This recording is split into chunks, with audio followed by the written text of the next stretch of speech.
Hey everyone, this is DJ. And this is Ish. And this is Season 5 of Pero Let Me Tell You.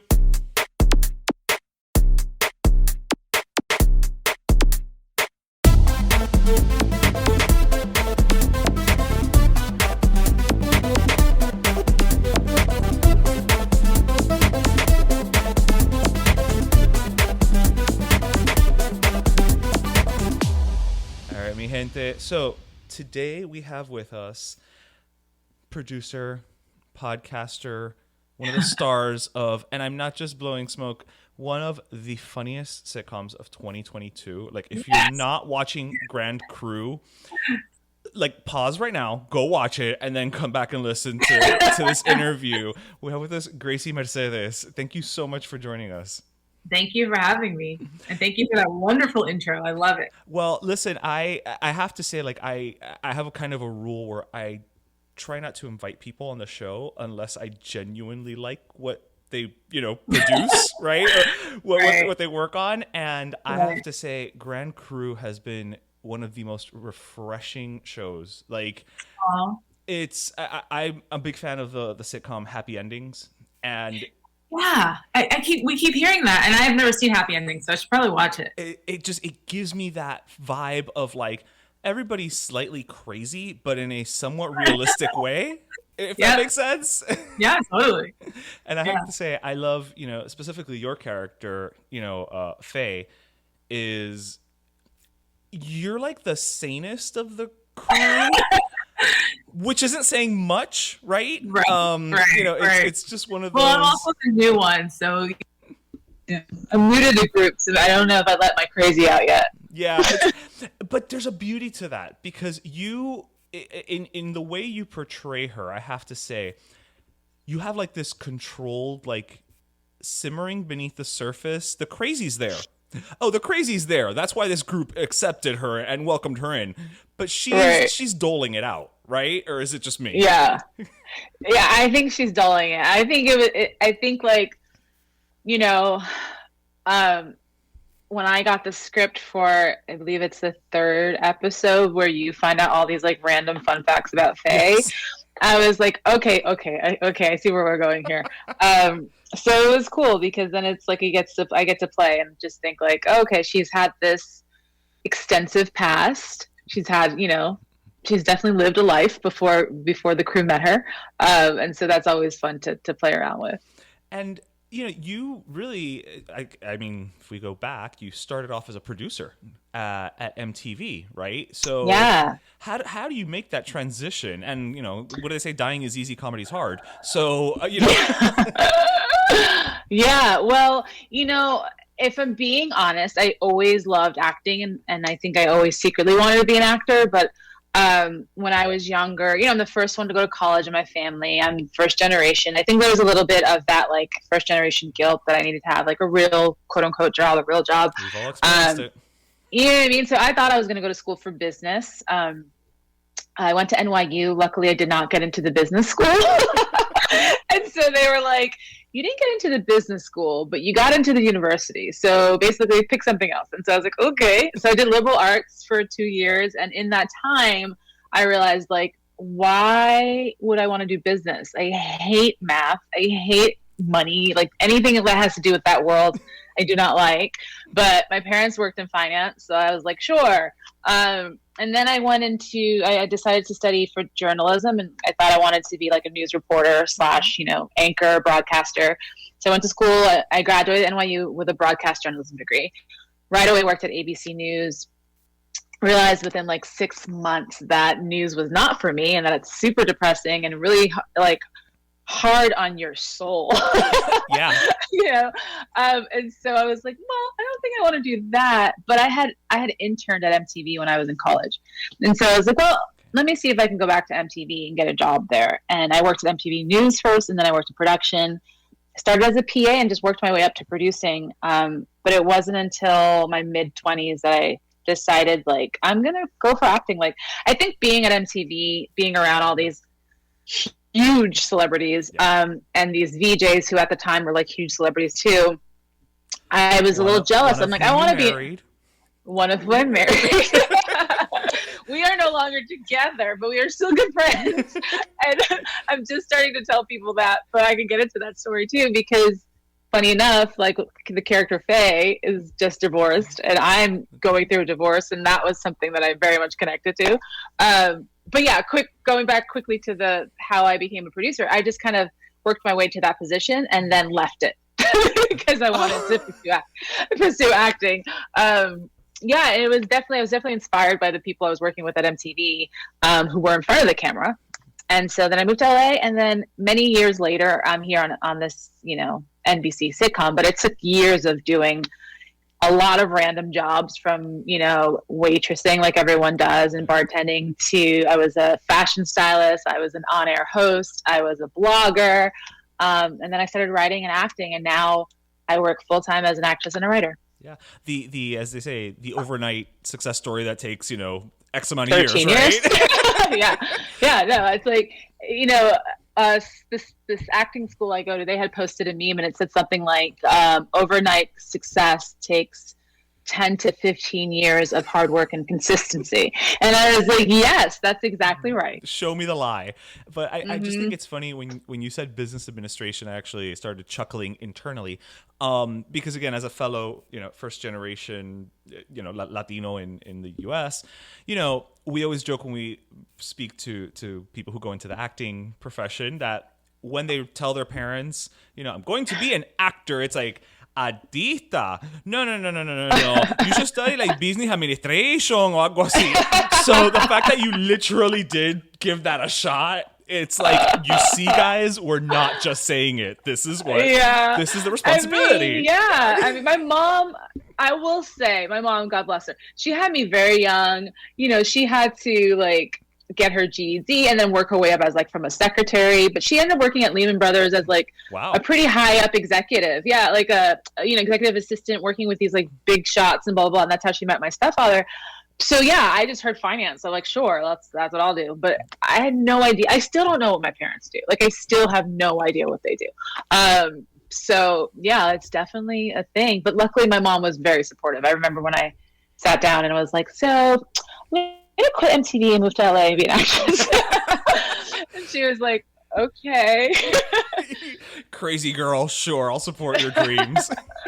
Yeah, exactly. So you also, as I mentioned earlier, you have a podcast, and the name of it is I have to say it properly, right? Not blank enough, and the blank is in parentheses because the whole hook of the show is every episode you have a guest, and you've got some great guests on there. You've got Michael Trevino, who I didn't even know was Mexican American, Latino, but then you also have I'm of a certain age, so you have Mindy Cohn, and I'm like, Natalie. Yes. So and Malcolm Jamal Warner. So you're scratching a little bit of a nostalgia itch for me too. But for sure, not blank enough. And every episode, it's not this enough, not smart enough, not Latino enough, not Dominican enough, not X, Y, and Z. Where did that whole genesis start for you? What led you to say, this is something that I need to talk about? Because like I said, binged a couple episodes, really enjoyed it. Thank you. You have a gift for hosting. I will say. Thank you. Well, I did go to school for broadcast journalism. Well, there you go. Your degree is being put to use, I guess. I guess. Basically what happened was over, like everyone else, over quarantine, I started a podcast. But it was a combination of a couple of things. During COVID / Black Lives Matter stuff, I happened to have been writing a pitch for a TV show that I will hopefully sell that's loosely based on my life, called Black Tina. And it's basically about a woman who, like me, is Dominican, Afro-Latina, and has never felt Black enough, has never felt Latina enough, definitely doesn't feel white. And so what is she, and where does she belong, and where does she fit in this life? So we're calling it an Insecure meets Sex in the City, because she also has a group of girlfriends who kind of help her through this journey. So because I was writing that, while these massive protests are going on around the world, there was just a lot of reflection about who am I? What do I feel like I am? Where do I fit in this world? Where do I belong? What box do I check? And at that same time, a friend of mine who has a production company, I was on the board of his company. he reached out and said, we want to get into podcasting and we want to produce a couple of shows. Do you have any ideas for a podcast? And I was like, well, I'm writing this show and I feel like I would love to explore this idea with other people. Right. And the coolest thing about it, after doing 2 seasons, we did like 40 something episodes, whether it was an Indian woman, a gay man, a Latino man, a trans woman, like no matter who I spoke, a straight white man, no matter who I spoke to, everyone had like that blank, right? And sometimes they had multiple blanks, and sometimes they had blanks that no longer exist for them, or sometimes they had blanks that still very much exist for them. And so it just felt really cool to talk to all these people and be like, yeah, at the end of the day, it doesn't matter where we come from or what we do in our bedroom. It's like we are all human and we all have these feelings of insecurities and these things that we grapple with every day. And how beautiful is that? Yeah, we're all just trying to live, survive, and exist, be loved, all the things. Yeah, I mean, what a surprise. We're all human at the end of the day. What are the odds? Right? Exactly.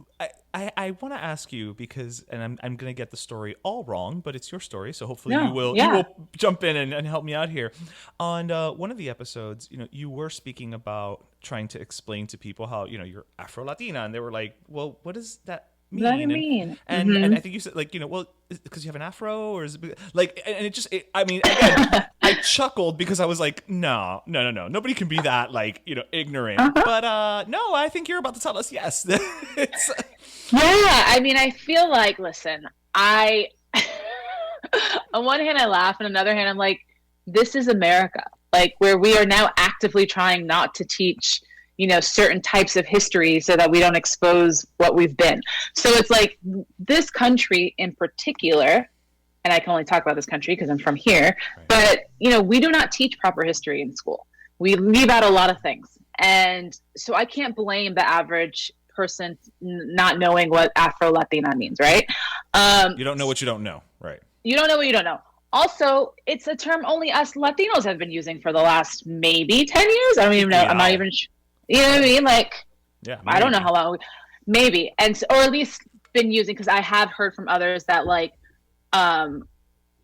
scholarly it's been used before, but like as far as like everyday people just started using it. And I didn't know I was considered Black until I started college, and I was talking to other people and they're like, "No, you're Black." And I was like, "What do you mean? I'm Dominican." They're like, "Yeah, but you're Black." But I've been told my whole life that I'm Dominican. And I think that's where the disconnect is. But yeah, I did once have someone say, "Does the Afro-Latina mean that you have an afro?" And I was like, "What? No, what are you talking about?" And so, yeah, people need to learn. But, I try to gently teach a little mini history course when I'm posed with that question. So over the course of we're in our 5th season, as you and I are chatting now, we actually just dropped our first episode of our 5th season of our podcast. Oh, amazing. It's no small feat. We're 2 white Cuban Americans, so there's only so much we can talk about from just a ally perspective, right? Like, we talk about how we're not a monolith thing. Yes, Afro-Latinos have to have a voice, and they, we have to listen to them and things of that nature. So, when I have someone like yourself, I do want to pose certain questions or things, because I can feel very strongly about, being an ally, but I'm not experiencing that myself, right. And you just mentioned, like, growing up, you're like, well, I'm Dominican, I'm not Black, I'm Dominican. And do you feel that there's some type of disconnect within the Latino community that may be changing, that if you are quote unquote Black and Latino, you are Latino first, and when people say you're quote unquote Black, they're talking about, for lack of a better way of putting it, Black American, like, not Caribbean, shall we say? I think I think there is a difference between African American and Black. So obviously for African American you're Black, but I also think if you're Afro-Latina you're Black or Afro-Latino. And so I do think there's a difference between race and ethnicity, and there's a difference between nationality and ethnicity and race, and so there's a little bit of that. I also think, if we're being honest, there is extreme colorism and racism in the Latinx community that a lot of times isn't spoken about. There are a lot of things I was told by my fairer skinned grandmother growing up that I'm sure a lot of us darker skinned Dominicans have been told growing up, as far as staying out of the sun and who you should date, and things that they don't realize are super racist. Yeah. Even though she had children with a very dark Dominican man. And it's just like, so there's this it's a disconnect. disconnect. Yeah. There's a huge disconnect.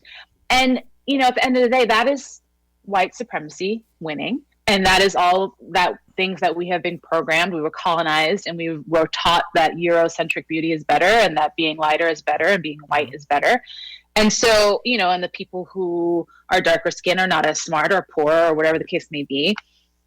So we grew up with all this shit, right? So of course we're going to have these things in our heads and these, I think even when you are a dark skinned Latin person, you have those prejudices against other dark-skinned people, whether they are black or blacker than you, or African American, or whatever the case, Haitian, whatever the case may be. With all that, it is frustrating. It's one thing to get the prejudice and ignorance outside of your people. It is even worse to get it within your community and your own people, and to feel that feeling of like, oh, I'm not Latina enough because my hair is curly kinky, or I'm not Latina enough because my nose is round and not super skinny, or whatever the case may be, or my skin's not fair enough. And so that definitely was a thing growing up, even though I went to my high school was like 95% Dominican and Puerto Ricans, and so, still you grew up around it. I grew up around it, and still it felt like I wasn't Latina enough, you know what I mean? Because it's just like, oh, you're the dark one, oh, you don't really speak Spanish like we do, oh, you don't blah blah blah, and I'm just like, ay, like I can't win.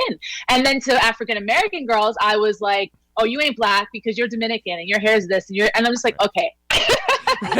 Right, yeah. Someone take me in, please. Which is probably why I had a lot of white friends growing up too, because this is like, the white girls are like, yeah, I don't care. You're not white, we know that. We don't care what not white you are, you're just not white. Just not white. Yeah, so yeah, it's definitely a challenge. I mean, I think now in my older age, I'm 100% accepting of, and I think it's beautiful that I can be both Black and Latina, and I 100% feel like I am Latina and I'm Dominican and I'm proud of my culture and my roots and connect to all that. But also, like, the world sees me as a Black woman. Right. I mean, it's just the visual is a visual. Like, you walk into a room, right. There's going to be, a recognition of certain characteristics. Yeah. Absolutely. Yeah. Now, you said, oh, I'm not Latina enough for this, because I don't speak Spanish X way or this and that. Mm-hmm. You've touched on that a couple of times in your podcast. And again, correct me if I'm wrong, but almost how like you've reconciled, right? Like what it is to be Latina, or that's your journey, shall we say? Yeah, I think it's a journey. I think the Spanish speaking stuff is still something I grapple with, because there was a time where I was definitely more fluent enough. Mm-hmm. I don't really speak Spanish ever, and so I don't get to use it. My mom and I have always spoke English to each other. My grandmother, who spoke Spanish to me my whole life, is passed away, so I'm not really around it like that. And then in LA, there's not a lot of us Dominicans or Puerto Ricans. Yeah. I just started to meet a couple, but most of my girlfriends are Black girls who are not Latina, and so they don't speak Spanish. Yeah, there's one to practice with. So I'm like, I need someone to practice with.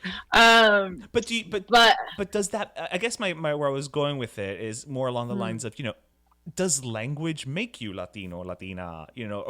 Or is it culture, right? Because the reality of it is, the further we get away, when you're a first generation, a second generation, et cetera, you'll understand it, you'll love the food, but you may not speak it as well as you'd like, or at all, for that matter, Yeah, I mean, I feel like I was maybe the last generation I think my generation were mostly taught Spanish. I think my mom didn't teach me Spanish because she came here very young. She was only like 5 or 6. Oh, okay. My father was older, but I'm also, I think, older than people think I am. And so I'm from a generation where my mom was told, don't teach her Spanish. She can't have an accent. She's not going to do well in school if she speaks Spanish, all this stuff. And so she didn't teach me Spanish. And I don't know if I would have excelled more or less if I did speak Spanish. I wish I was fluent as a child. But I know that like my mom's cousins who barely speak English have two children who don't speak Spanish. So it's just like, I think eventually a lot of kids are not going to speak Spanish, which I think is sad. But I find it funny that it seems to me this is very much a Latin thing, because I don't know if I ever met, an Italian American and was like, do you speak Italian? Exactly. You never asked, you know what I mean? So, yeah. Yeah, I've actually, it's funny you bring that example up, because that's what I've always said. I'm like, yes, I've been guilty of kind of like, oh, you don't speak Spanish, kind of a little, I know your whole family speaks Spanish because I've spoken to all of them. But you don't do that with Italians. You don't do that with,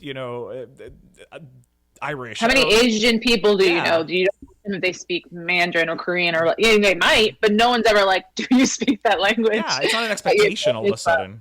No. So I mean, I don't have the answers, but I mean, I think Latin. I think us Latinos are very proud of where we come from, and so I think that's part of it. I think it's like, oh, like, what are you ashamed of being like? Whatever, you don't speak Spanish, and I was like, no, I wish. So learning a language as an adult is very hard. Duolingo is no joke. Like, no, you know what I mean? And I understand it all, and it's like if you dropped me in Spain, Mexico, Dominican Republic, I'd be fine. But it's just a matter of like a day-to-day thing. I don't use it very much. Yeah. Well, that's all good. I mean, I can personally just, recommend. I know she's been on your show, Raiza Licea. Yes, I love Raiza. She is a friend of the podcast as well. She's a Miami Cuban girl. So, just hang around with her for like a week. I guarantee you that girl will have you like speaking Spanish. You'll be speaking Spanish like a Hialeah girl from Miami, but but you'll be speaking it like that. It's I mean, when I talk to her, I instantly get into like this Latina accent that I have. My like New York Latina accent comes out. I'm like, wait, why am I speaking like this? Okay. It's like, oh, because I'm speaking to her. I need to be a fly on that wall, because between the New York Latina accent and the Miami accent, like it's like a verbal weather storm happening there. Yeah, it'd be a lot. So going back to Grand Cru, I mean, I gotta say it's not like anything quote unquote that's on TV right now. Where it wears its blackness on its sleeve, and yet at the same time, it's not the focus, shall we say? I don't know if I'm saying that properly. Where it's a show about Black people just living their life, and it's something that I've always said, like with Latinos, where it's like, yes, I want more Latino shows, but I don't want Latino shows where everybody shows up every day and it's just like, today, hi there, I am a Latino person and we're going to go do Latino things. And it's like, no, like. I am so with that and with you on that. And I talk about this all the time. Like, I think it's important to tell our specific stories, but I think it's important to just be able to have a cast full of Latinos or a cast full of Black people, and it not being about them being Latino or Black or Asian or anything else. And this show is definitely that. And it's funny because we did a bunch of press and we're still doing press for the show. And that's always the question. And it's like, do you think if this was a show with an all white cast, they would be like, so how is this a white show?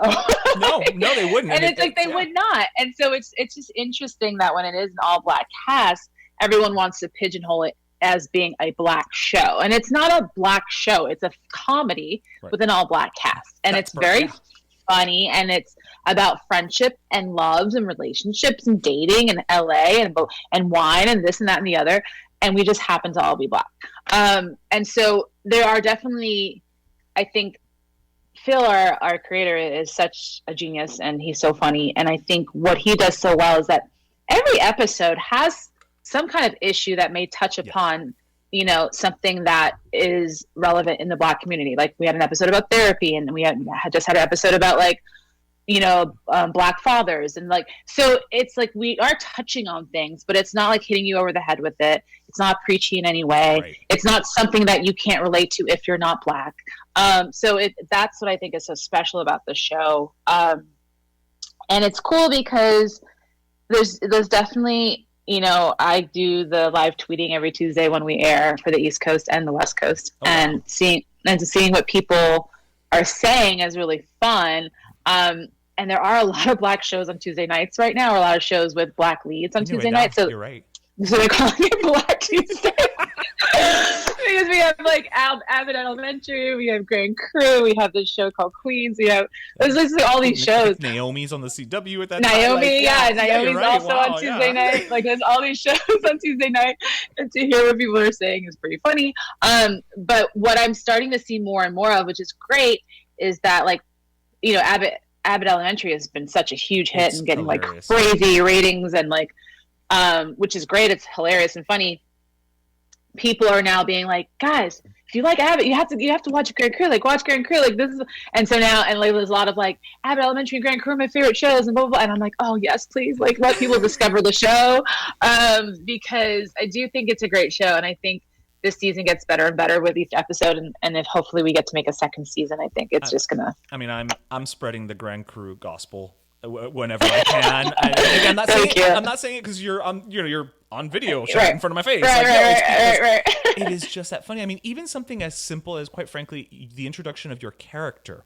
You know, your character's introduction would lead everyone to believe, and again, it still could go this way, that you were going to be, you know, the love interest for Echo's character, right? Like, you were going to be the love interest, and it ends with like, you know, you could hear the record scratch, right? And it's like, no, you're not. You're there to be, you know, Nicole Byers' character's best friend. Like, it's and it's like, even just at that, like, you guys are just like, nope. What's the trope? All right, so now we're gonna do this instead. Okay, what's that trope? Now we're gonna go zig instead of zag. Like, it's Again, I can't say enough fantastic things about the show. Thank you. The whole cast is phenomenal. It is a magical cast. I feel so lucky to be a part of this cast. Everyone's so funny and talented. It's like, oh man, I want to go back to work so bad. We all want to go back to work so bad. We all hang out all the time. We're just like, can we play together again? Because that was so fun. Yeah. Okay, see, now that you told me this, like, now if I'm ever out and about in LA and I just see like all of you, I will think that the TV shows come to life. You realize this, right? I'm going. We're out together all the time, and we're usually at a wine bar. Usually at a wine bar that the show's kind of based on anyway. So yeah, we rarely are all six of us, but there's always some combination of between like 3 to 5 of us. You know? Right. Somebody's always busy. You know, someone's always busy or out of town or whatever. But yeah, like we truly are, you know, great friends now outside of the show as well. Some people were already friends before the show, through improv and stuff, and then now we all get to play together. Wow, and you were dropped into a cast that has people who were good at improv.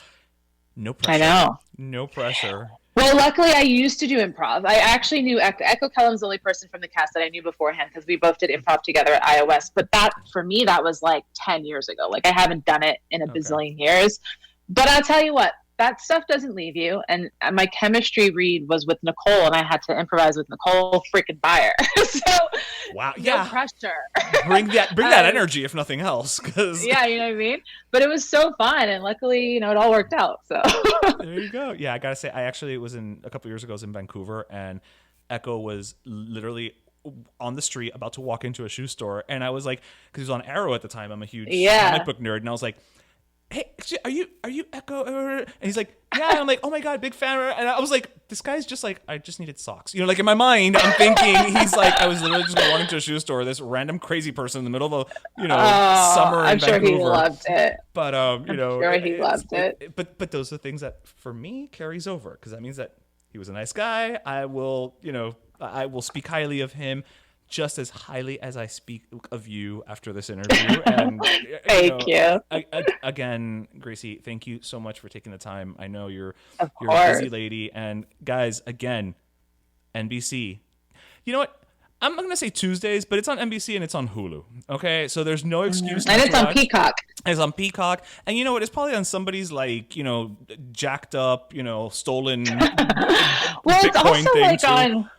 It's also like on Comcast, and then like a friend of mine, he's been watching on I guess there's an NBC app where you can watch live at Tuesday night, like on your Apple TV. I was like, there is? So there's apparently a million ways to watch this show. So please watch it. So here's what I'm just gonna say. no excusa. Okay, you have no reason not to watch Grand Cru and watch what is literally one of the funniest shows of this year with with Gracie Mercedes as well as the rest of the cast. And if you want to hear a really great podcast when you're done listening to ours, check out Not Blank Enough. It's just anytime you can sit down and have conversations with people is something that I just enjoyed listening to, and that's part of the reason we do this show is just to get people chatting. Yeah, now Michael Trevino is Mexican. I know. It's like I watched like 45 seasons of Vampire Diaries and I had no clue. Yeah. All right, well, Gracie, thank you again and have a fantastic rest of the day. Thank you. You too. All right, bye.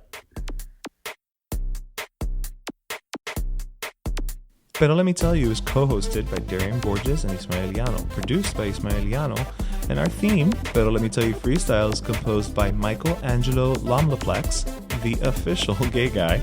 And don't forget to subscribe and leave us a review on iTunes.